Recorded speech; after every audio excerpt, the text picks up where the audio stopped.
Mana pergi guard kat luar pasal gate tu buka. Kalau orang masuk pukul you, lepaskan semua penjenayah di lock up, apa jadi? Habis mana pistol you? Dia tengok hilang pistol dia gelap. Saya kata macam ni, you panggil OCBD sekarang. OCBD ada mana? OCBD ada kat rumah. Telefon dia. Jadi saya pun telefon OCBD, saya beritahu ini blackout, OCBD boleh tidur, kata.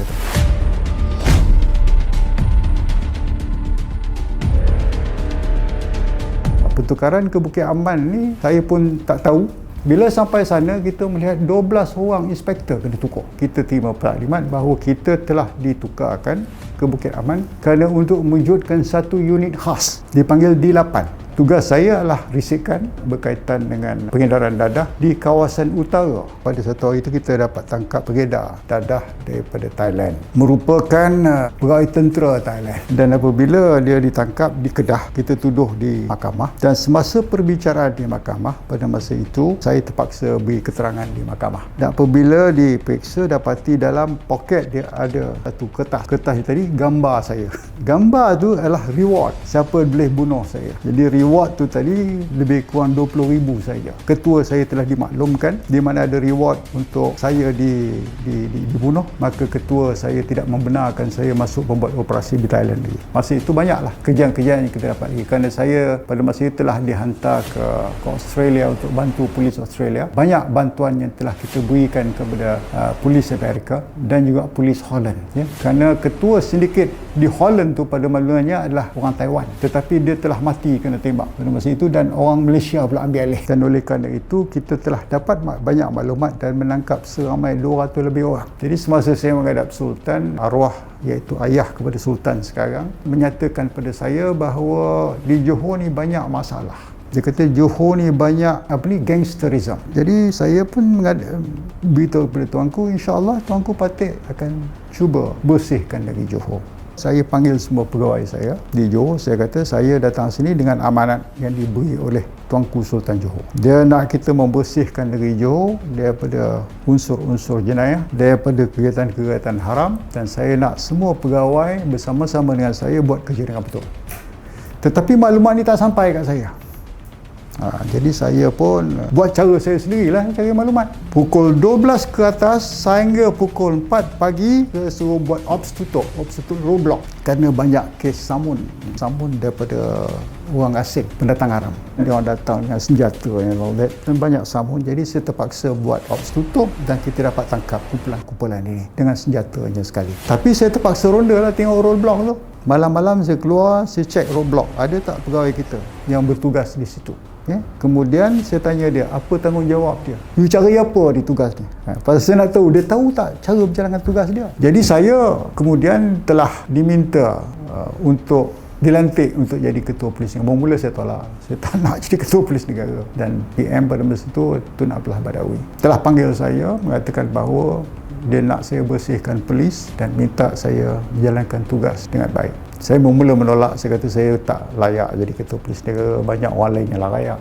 No, dia kata di Johor you bersihkan, takkan kat sini you tak boleh buat. Kalau Johor you boleh buat, pasal apa you tak boleh buat kat sini? Jadi ketua polis negara tak boleh.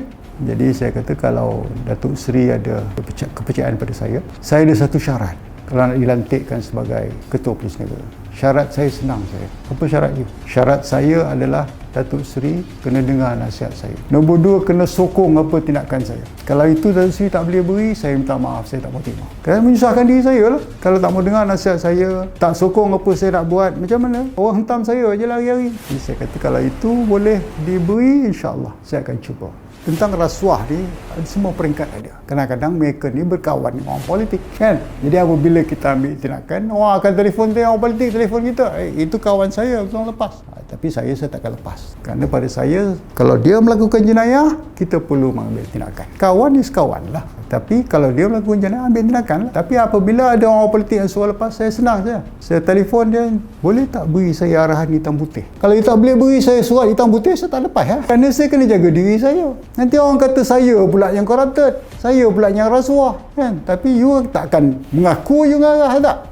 Dan of course saya juga telah mengambil tindakan terhadap kegiatan-kegiatan haram. Toki-toki kegiatan haram ni tadi telah ditangkap. Saya tangkap 7 orang Datuk Alok kerana mereka ni tadi telah merantai orang yang dia beri pinjam. Ya, jadi saya arahkan untuk ditangkap dan dituduh di mahkamah kerana wrongful confinement. Mereka ni tadi terlibat dengan gangsterism. Jadi kalau orang buat report, dia akan mengancam diri dia. Jadi kita terpaksa kadang-kadang menangkap dia di bawah undang-undang pencegahan. Contohnya masa itu di Sarawak. Saya telah dapat maklumat daripada seorang wakil rakyat juga yang datang ke pejabat saya masa itu, saya ketua polis negara. Kerana gangster di Sarawak kontrol semua harga-harga barang. Pasal apa polis tak ambil tindakan? Jadi saya beritahu pada wakil rakyat ni tadi, terima kasih you beri maklumat ni tadi. Dan kemudian saya pergi ke Sarawak dan jumpa ketua polis Sarawak. Saya kata, ini maklumat yang saya terima. Betul ke ini berlaku di Sarawak? Apa tindakan you untuk menentukan bahawa rakyat di diri ini tidak diancam oleh ketua-ketua gangster ni tadi? Oh, dia kata tak ada, Tan Sri. Tak, lagi 1 month. Saya beri sebulan untuk clearkan ni. Kerana saya dapat maklumat kalau orang buat report, gangster ni akan telefon, you buat report ya? Orang takut lah nak buat report. Jadi saya balik ke pejabat dan saya wujudkan tim saya sendiri dengan orang yang saya percaya. Seramai 20 orang untuk hantar ke Sarawak secara sulit. Orang tak tahu. Ya, mereka pergi Sarawak pun tak naik kapal terbang biasa, naik kapal tentera. Dan saya arahkan untuk mereka dapat maklumat. Jadi kita dapat tangkap 214 orang. Orang penjenayah ni dia kadang-kadang bukan nak buat jenayah pun. Kadang-kadang oleh kerana dia terpaksa, kerana kesusahan pada masa itu. Tapi apabila dah kaya, dia makin seronok pula nak buat. Nak tambah kekayaan lagi. Ini masalah. Masa itu sedikit-sedikit ni dia buat bizidi haram. Jadi untuk menjaga ni semua, dia akan cuba rasuah pegawai kerajaan. Terutamanya politik kena beri sokongan nak lawan rasuah. Kalau orang politik tak ada beri sokongan lawan rasuah, rasuah akan sentiasa wujud. Selagi kita manusia, rasuah memang ada, tetapi kita boleh kurangkan. Okay, insya-Allah. Kalau orang kita semua beriman yang kuat, ya, kerohanian dia tinggi, dia tidak akan mengambil rasuah.